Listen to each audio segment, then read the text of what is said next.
Hoje estamos de volta ao Estádio Nacional para recordar o primeiro título internacional do futebol português. Exatamente. Portugal foi campeão da Europa de Júniores em 1961. Um torneio, uma competição organizada e realizada precisamente aqui no nosso país, em Portugal. As recordações dessa seleção foram realmente... Era um prazer aquilo. Não havia mais nada, só o prazer de representar a seleção. Eu acho que até pagava, não era receber dinheiro naquela altura, era pagar para jogar.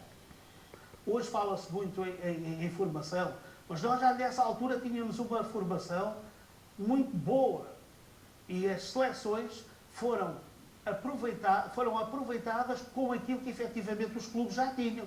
Porque não se pense que naquele tempo, em 1961, que os jogadores eram tacanhos, não eram. Os jogadores sabiam aquilo que queriam e para onde queriam ir. É o primeiro grande marco da minha carreira. É também o primeiro grande título do futebol português. No dia 2, ao encontrar-me com colegas desse tempo, é uma satisfação muito particular. Em primeiro lugar, constatar que estão todos bem, estamos lúcidos, somos capazes de recordar coisas extraordinárias desse tempo. Mas, sobretudo, reviver o princípio de uma amizade que perdurou até hoje. Nesta altura, havia dois responsáveis da seleção. Um, o selecionador nacional, no caso, o jovem jornalista David Sequerra, e o outro, o treinador, que no caso era José Maria Pedroto. O célebre Pedroto, treinador, que acabava de terminar a sua carreira como futebolista para encetar a carreira famosa que teve como treinador. Ambos estão na gênese da criação desta equipa campeã da Europa de 1961. Eu comecei a fazer jornalismo no mundo esportivo, tinha eu 20 anos de idade, e desde logo me dediquei bastante ao futebol jovem. Criei uma secção no mundo esportivo chamada Acompanhando os Jovens, que, sem falsa modéstia, fez algum sucesso, e eu penso que foi por essa atividade jornalística que acabei por ser convidado, tinha eu 26 anos, para pegar com toda a ousadia numa seleção nacional de juniores. Tive a inspiração e a felicidade de ir buscar um treinador que não era conhecido, tinha acabado a sua carreira, um chamado José Maria Pedroto, e eu tinha a impressão dele como um futebolista de eleição e achei que ele podia dar um bom treinador. E fizemos realmente uma dupla que fez sucesso com aquela vitória. Às vezes perguntam-me assim, mas afinal quem é que mandava na seleção?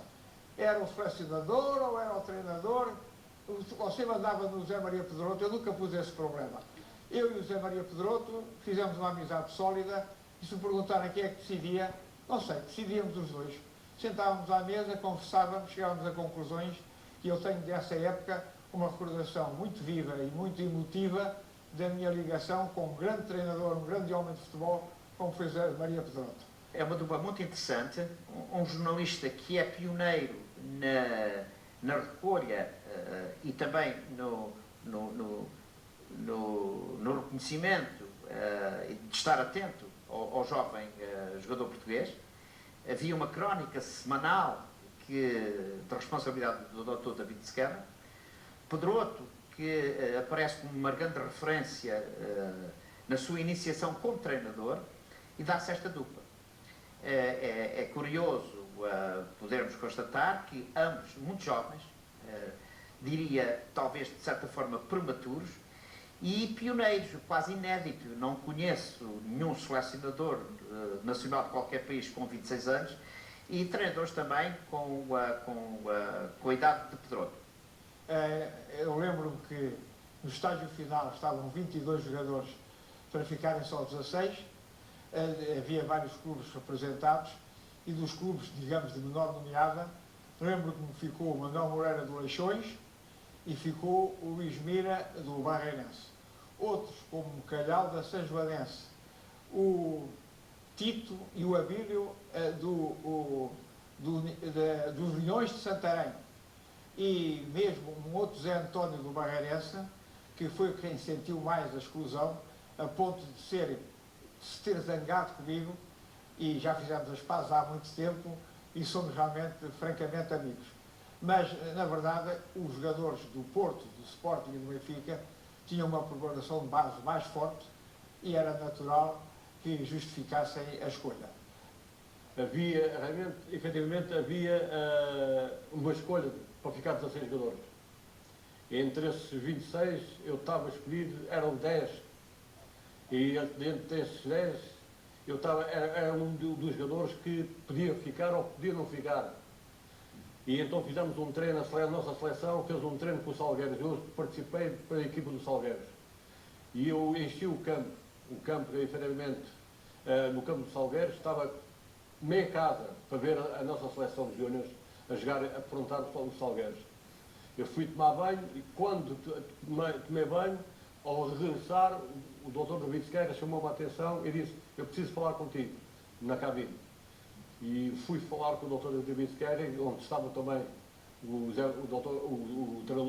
treinador José Maria Pedroso, e que me disseram, deram-me os parabéns, disseram: tu ficas na seleção, tu mereces, tens qualidade para ficar.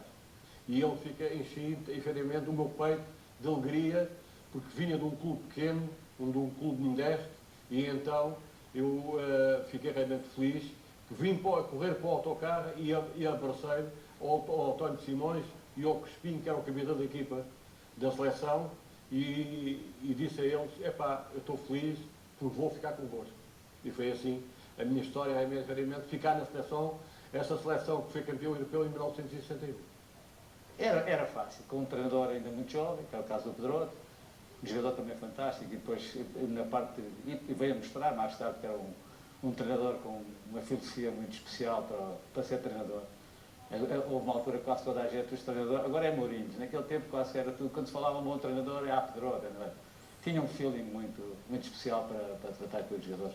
Era um jovem treinador com muitas qualidades, que veio-se a provar ao longo dos tempos aquilo que ele realmente era naquela altura, e depois de treinar o Porto, treinar o Vitória de Setúbal, onde foi realmente um grande treinador, deixou uma boa imagem, não só à equipa da seleção de 1961, como também por onde passou, e isso realmente deixou realmente uma imagem muito boa para aqueles jogadores que todos trabalharam com ele em 1961.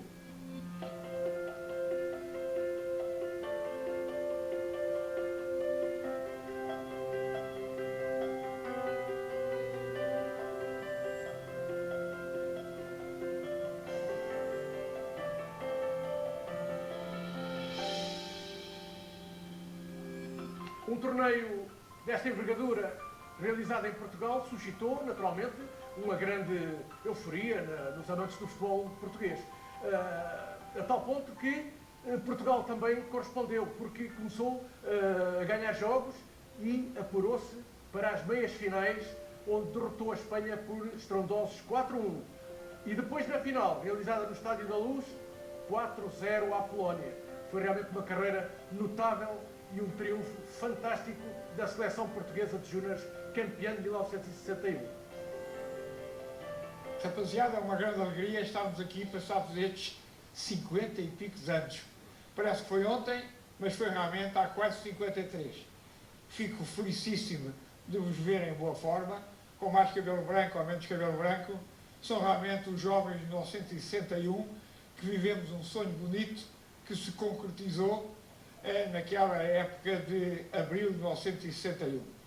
Ainda bem que podemos estar juntos, ainda bem que podemos conviver, ainda bem que eu tenho memória suficiente para olhar para todos vós e voltar a ver os meninos que eu conheci com 17, 18 anos, naquela altura, em 1961. Ainda bem que estamos vivos, ainda bem que a nossa memória funciona, ainda bem que há quem se lembre que em 1961 ganhámos o primeiro título europeu do futebol português. Parabéns a todos vós. Muito obrigado. Esta seleção de júniores é composta por uma fornada de jogadores fantástica. A começar, por exemplo, por o António Simões, que foi bicampeão da Europa pelo Benfica.